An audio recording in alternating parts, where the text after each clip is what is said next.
que a Bíblia e a Igreja Católica diz a respeito de maldições hereditárias? Existe?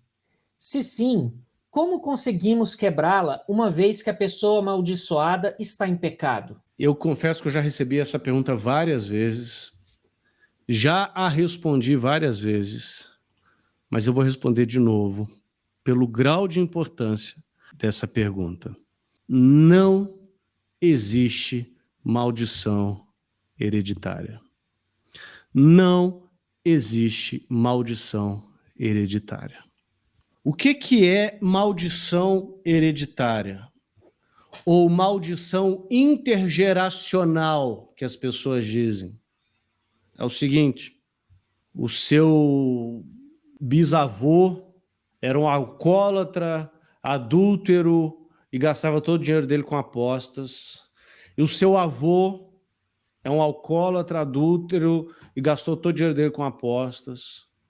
O seu pai, um alcoólatra, adúltero, gastou o dinheiro todo dele com apostas, um pai ausente, e você acaba se tornando um alcoólatra, adúltero, ausente com seus filhos.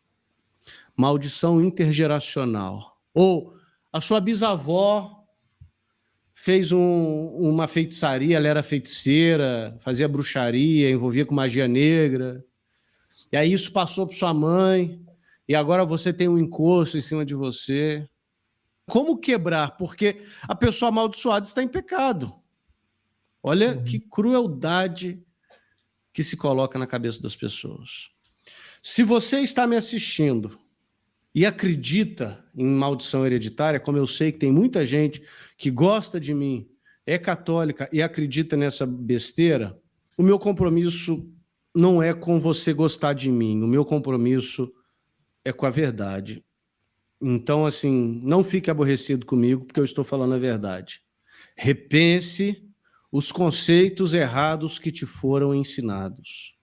A maldição hereditária, ela não só não existe, como ela é um perigo. Acreditar-se nela é um perigo. Por que acreditar em maldição hereditária ou maldição intergeracional é um perigo?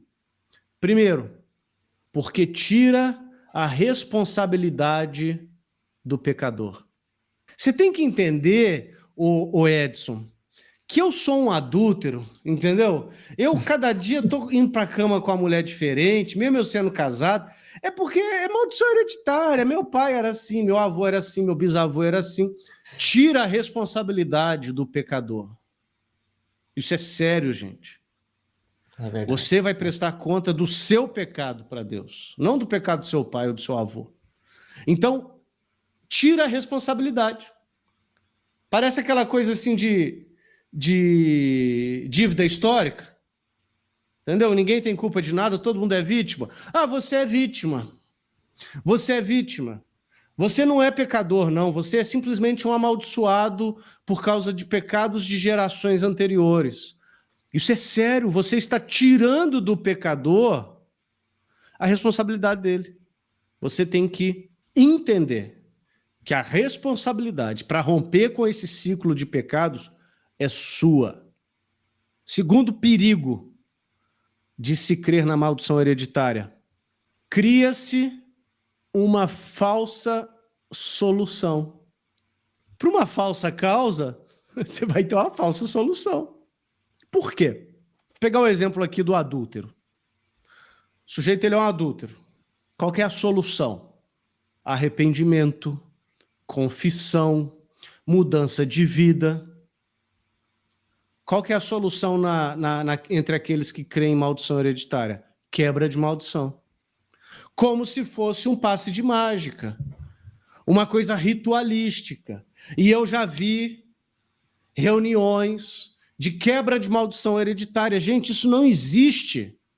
Aí a pessoa sai de lá achando que a maldição hereditária foi quebrada e não foi coisa nenhuma, porque não existe. Então ela vai continuar escrava daquele pecado, enquanto ela não se arrepender. Enquanto ela não se arrepender. Isso causa muitos danos. Muitos danos. A pessoa, né, a Luciana, perguntou o que a Bíblia diz e o que a igreja diz. Eu vou já dizer o que a Bíblia diz, mas antes eu vou dizer o que a igreja diz. A igreja não diz nada.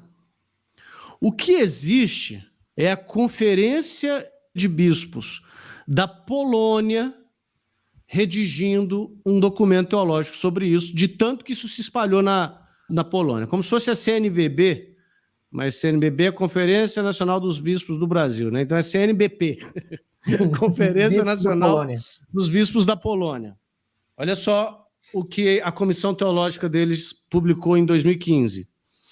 O único pecado que se passa de geração em geração é o pecado original, que é removido no batismo.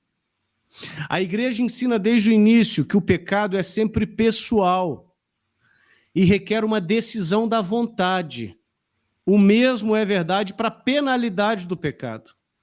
A reencarnação do pecado ou a disseminação do pecado às gerações sucessivas, como ensinam os adeptos da cura intergeracional, não tem justificativa nem nas Escrituras, nem na tradição e nem no magistério da igreja. Esses tipos de ideias infundadas são muito perigosas para a vida espiritual dos fiéis e para a própria doutrina da igreja. Tem uma passagem, agora eu vou citar a Bíblia, tá? Passagem lá em Ezequiel 18, 20. Quem peca é que deve morrer. O filho não pagará pela culpa do pai, nem o pai pagará pela culpa do filho.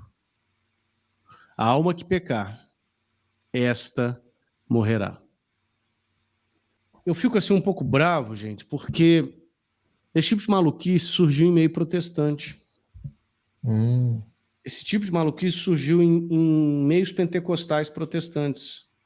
E alguns irmãos da renovação importam tudo dos pentecostais de maneira acrítica. Eu não estou dizendo que você não pode aprender com os evangélicos, não, porque pode. Ontem à noite, às 8 horas da noite, toda quarta-feira, 8 horas, na TV Evangelizar, o programa De Volta para Casa. Ontem, eu entrevistei o Gustavo Abadi, o mesmo que esteve conosco quinta passada. E no programa, eu citei, ele era da Assembleia de Deus, eu citei uma série de coisas que os assembleianos fazem, que eu admiro e podemos importar, podemos trazer para cá, podemos aprender com eles. Busca de santidade, evangelismo, capilaridade, a disposição para o serviço, a valorização dos dons espirituais. Não tem problema nenhum com isso. Mas não dá para importar tudo, gente. Não dá para trazer tudo. Então para com isso, de ficar trazendo essas coisas. Isso surgiu em seio protestante. E nem todas as igrejas protestantes creem nisso, tá? Eu era de uma denominação que não cria nisso. Porque não é para crer mesmo. Respondendo à sua pergunta, não existe maldição hereditária.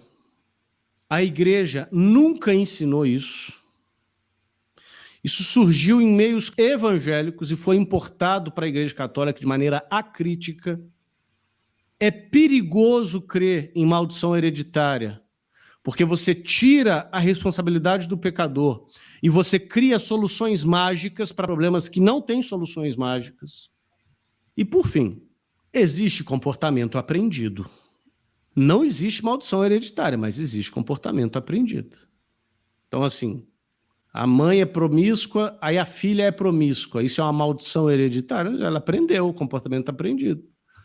O pai bate na esposa, o filho cresce e se torna um marido violento. Isso é maldição hereditária? Não, isso aí é comportamento aprendido.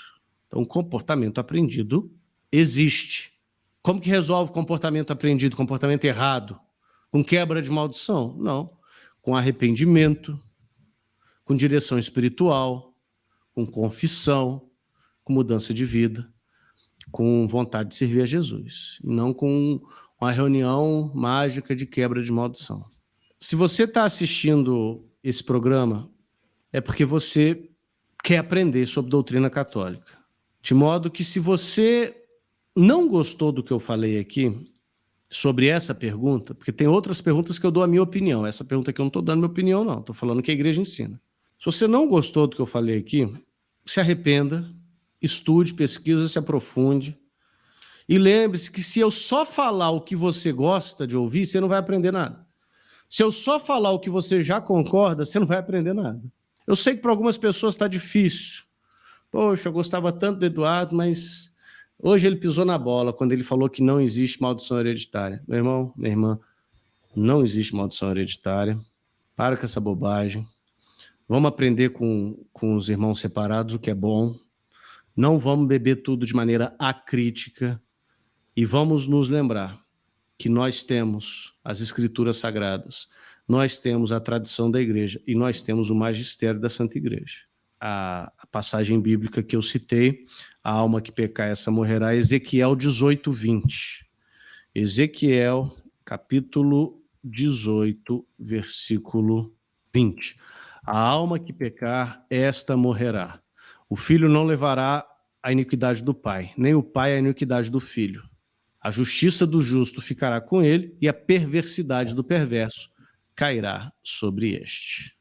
Se os pais, infelizmente, não seguiram o caminho de santidade, vamos para a fila do confessionário, né? Exatamente. Buscar os sacramentos, a missa diária, vamos procurar a nossa santificação, que é isso que Deus deseja e pede a todos nós.